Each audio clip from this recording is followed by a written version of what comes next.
بسم اللہ الرحمن الرحیم۔ السلام علیکم، آپ دیکھ رہے ہیں الف نیوز اور میں ہوں آپ کے ساتھ ماجد علی۔ شامل کرتے ہیں پاکستان اور دنیا بھر سے breaking news headlines.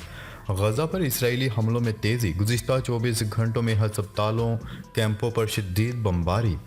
Gaza پر گزشتہ ایک ماہ سے جاری اسرائیلی فوج کے حملوں میں تیزی آ گئی۔ ظالم فوج نے گزشتہ 24 گھنٹوں میں اسکولوں ہسپتالوں کے اطراف بمباری کی، جبکہ جبالیہ، نصیرات اور شاطئی کیمپوں میں رہائشی عمارتوں کو نشانہ بنایا گیا۔ اسرائیلی فوج کے حملوں سے عبادت گاہیں اور مساجد بھی محفوظ نہ رہ سکیں۔ اسرائیلی طیاروں نے طبی سامان کے قافلے پر بھی حملہ کر دیا۔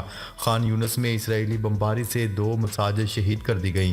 فلسطینی وزارت صحت کے مطابق حملوں میں مزید 306 فلسطینی جامع شہادت نوش کر چکے ہیں، جن میں 78 خواتین اور 139 بچے شامل ہیں۔ مجموعی طور پر شہید فلسطینیوں کی تعداد 10,500 سے تجاوز کر گئی ہے، جبکہ شہداء میں 4,880 بچے اور 2800 سے زائد خواتین شامل ہیں۔ اسرائیلی بمباری کا نشانہ بننے والوں میں 32,000 سے زائد شہری زخمی ہوئے ہیں، جبکہ 15 لاکھ شہری بے گھر ہیں۔ بمباری سے غزہ کے ہسپتالوں اور معالج سینٹر تقریباً غیر فعال اور منہدم ہو چکے ہیں۔ خبر کے اگلے حصے میں بات کرتے ہیں غزہ میں 3 دن کی جنگ بندی کے لیے قطر کی ثالثی میں حماس اور اسرائیل مذاکرات جاری۔ غزہ میں 3 دن کے جنگ بندی کے لیے قطر کی ثالثی میں حماس اسرائیل مذاکرات جاری ہیں۔ غیر ملکی میڈیا کی رپورٹس کے مطابق اسرائیلی افواج کے حملوں میں مزید 300 فلسطینی شہید ہو چکے ہیں، جس سے شہید فلسطینیوں کی تعداد 10,500 سے زیادہ ہو گئی، جبکہ بمباری کے باعث غزہ کے آدھے سے زیادہ ہسپتال ناقابل استعمال ہو گئے ہیں۔ خبرساز ایجنسیوں کے مطابق اسرائیل اور حماس کے درمیان 12 یرغمالیوں کے بدلے 3 روزہ جنگ بندی پر بات ہو رہی ہے۔ یرغمالیوں میں 6 امریکی بھی شامل ہیں۔ وائٹ ہاؤس سے جاری ایک بیان میں کہا گیا ہے کہ غزہ سے تمام یرغمالیوں کو نکالنے کے لیے ایک سے زیادہ وقفے کی ضرورت ہو سکتی ہے، جبکہ انسانی بنیادوں پر وقفہ گھنٹے یا دنوں پر مشتمل ہو سکتا ہے۔ وائٹ ہاؤس کے مطابق گزشتہ 24 گھنٹوں کے دوران 80 سے زائد امدادی ٹرک غزہ میں داخل ہوئے۔ وائٹ ہاؤس کا یہ بھی کہنا تھا کہ تنازع ختم ہونے کے بعد غزہ پر اسرائیلی قبضہ طویل مدتی حل نہیں ہوگا۔ ادھر اسرائیلی فوج کے غزہ میں حملوں کا نہ رکنے والا سلسلہ ابھی بھی جاری ہے۔ اسرائیلی فوج نے دعویٰ کیا ہے کہ شمالی غزہ کا کنٹرول حماس کے ہاتھوں سے نکل چکا ہے۔ اسرائیلی فوج کا کہنا ہے کہ غزہ میں جنگ بندی نہیں ہوگی، ہاں انسانی بنیادوں پر وقفے کی اجازت دی جا سکتی ہے۔ خبر کے اگلے حصے میں بات کرتے ہیں غزہ میں حماس یا اسرائیل کے بجائے نئی حکومت پر مشاورت جاری ہے۔ امریکہ نے غزہ میں فوری جنگ بندی کے امکانات کو مسترد کرتے ہوئے کہا ہے کہ ابھی اس کا مناسب وقت نہیں آیا، اور اگر وقت سے پہلے سیز فائر سے حماس مزید مضبوط ہو جائے گی۔ عالمی خبرساز ادارے کی رپورٹ کے مطابق G7 اجلاس کے بعد میڈیا سے گفتگو میں امریکی وزیر خارجہ اینتھنی بلنکن نے کہا کہ غزہ میں حکومت حماس کی ہوگی اور نہ ہی اسرائیلی علاقے کا انتظام سنبھالے گا، بلکہ موجودہ جنگ کے خاتمے کے بعد ایک عبوری حکومت بن سکتی ہے جس کی مدت فلسطینی ریاست کے قیام تک ہوگی۔ امریکہ کی جانب سے یہ بیان اس وقت سامنے آیا جب اسرائیلی وزیر اعظم نیتن یاہو نے پیر کو اعلان کیا تھا کہ جنگ بندی کے بعد غیر معینہ مدت کے لیے غزہ کی پٹی میں جامع سیکیورٹی کی ذمہ داری اسرائیلی فوج سنبھال لے گا۔ نیتن یاہو نے خبردار کرتے ہوئے کہا تھا کہ اگر ایسا نہ کیا گیا تو ہمیں ایک بار پھر حماس کی جانب سے 7 اکتوبر جیسی دہشت گردی کا سامنا کرنا پڑے گا۔ قبل ازیں امریکی وزیر خارجہ کے ترجمان نے ہفتہ وار بریفنگ میں غزہ میں سیز فائر سے متعلق پوچھے گئے سوال کے جواب میں کہا تھا کہ فوری جنگ بندی کے حامی نہیں، اس وقت جنگ بندی سب سے زیادہ فائدہ حماس کو ہوگا۔ امریکی ترجمان کا کہنا تھا کہ مخصوص مدت اور مقاصد کے حصول تک جنگ بندی کے خواہاں ہیں۔ خبر کے اگلے حصے میں بات کرتے ہیں غزہ میں وبائی امراض پھوٹنے کا خطرہ، عالمی ادارہ صحت کی وارننگ۔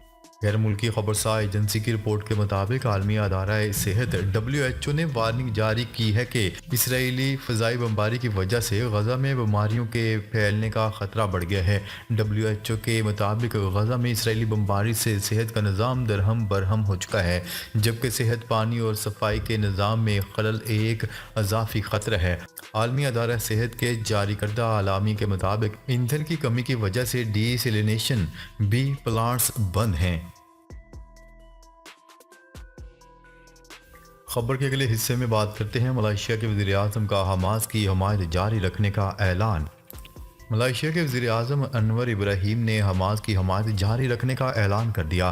پارلیمنٹ ہاؤس سے خطاب میں وزیر اعظم انور ابراہیم کا کہنا تھا کہ ملائیشیا متفقہ طور پر فلسطین کاز کی حمایت جاری رکھے گا۔ امریکی قانون سازوں کی جانب سے حماس کی غیر ملکی سپورٹ پر پابندی کے منصوبے پر رد عمل دیتے ہوئے انہوں نے کہا ہے کہ ملائیشیا حماس کی حمایت جاری رکھے گا اور ہم حماس پر کسی پابندی یا سزا کے لیے تیار نہیں ہیں۔ ملائیشین وزیر اعظم سے حزب اختلاف کے رکن نے سوال کیا تھا کہ گزشتہ ہفتے امریکی عوام نمائندگان میں حماس کے غیر ملکی سپورٹرز پر پابندی کے لیے پیش کی گئی قرارداد پر آپ کی حکومت کا کیا موقف ہے؟ حزب اختلاف کے رکن اسمبلی کے سوال کا جواب دیتے ہوئے انور ابراہیم کا کہنا تھا کہ ہم کوئی بھی دھمکی قبول نہیں کریں گے۔ ان کا مزید کہنا تھا کہ یہ امریکہ کا ایک طرفہ اقدام ہوگا جس کی کوئی حیثیت نہیں، کیونکہ بطور رکن ہم صرف اقوام متحدہ کی سلامتی کونسل کے فیصلوں کی پاسداری کرنے کے پابند ہیں۔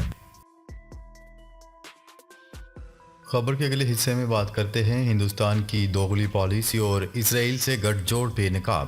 ہندوستان ہمیشہ سے اپنی دوغلی پالیسی کی وجہ سے بدنام رہا ہے۔ دنیا کے کئی ممالک میں ہندوستان اسرائیل کے لیے دہشت گردی، بالخصوص جاسوسی اور ٹارگٹ کلنگ جیسے سنگین جرائم میں ملوث ہے۔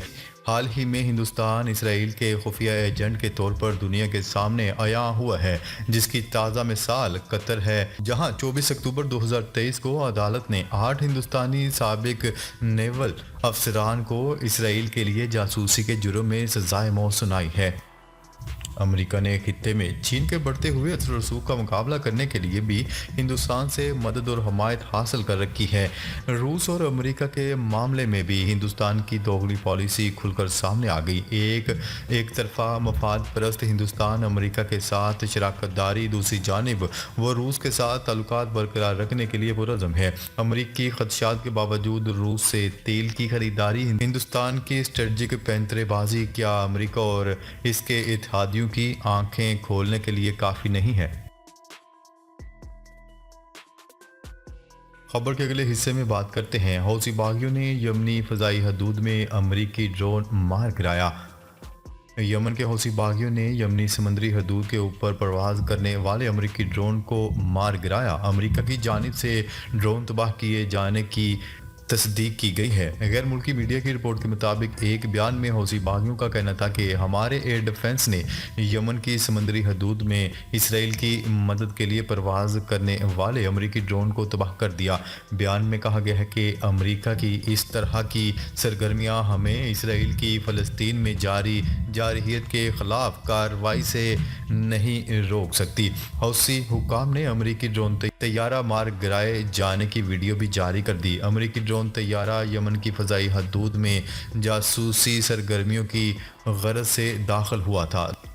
دوسری جانب امریکی حکام نے بھی تصدیق کر دی ہے کہ امریکی MQ-9 ڈرون کو یمن کے قریب بین الاقوامی فضائی حدود میں نشانہ بنایا گیا، تاہم امریکہ کی جانب سے حملے کے ذمہ داران کا نام ظاہر نہیں کیا گیا۔ خبر کے اگلے حصے میں بات کرتے ہیں شام میں ایرانی حمایت یافتہ ملائیشیا پر مزید امریکی حملے۔ امریکی فوج نے بدھ کے روز دیر رات گئے مشرقی شام میں ایرانی حمایت یافتہ ملائیشیاؤں کے زیر استعمال ایک تنصیب پر فضائی حملہ کیا۔ شام میں ایرانی حمایت یافتہ گروپوں کے ٹھکانوں پر امریکی حملے۔ پینٹاگون نے اس حوالے سے ایک بیان میں کہا ہے کہ خطے میں پچھلے کئی ہفتوں سے امریکی فوجیوں کی رہائش گاہوں کو نشانہ بنایا جا رہا تھا اور یہ اس کے خلاف ایک جوابی کارروائی ہے۔ امریکہ کا داعش کے سربراہ کو ہلاک کرنے کا بھی دعویٰ سامنے آیا ہے۔ وزیر دفاع لائیڈ آسٹن نے اپنے ایک بیان میں کہا ہے کہ امریکی اہلکاروں کی حفاظت سے زیادہ صدر کی کوئی اور ترجیح نہیں ہے، اور انہوں نے اس بات کی وضاحت کے لیے آج کی کارروائی کرنے کی ہدایت کی تھی کہ امریکہ اپنے اہلکاروں اور اپنے مفادات کا دفاع کرے گا۔ ناظرین، اب تک کے لیے اتنا ہی۔ مزید خبریں لے کر بہت جلد آپ کی خدمت میں حاضر ہوں گے۔ تب تک کے لیے اپنا خیال رکھیے گا۔ اللہ نگہبان۔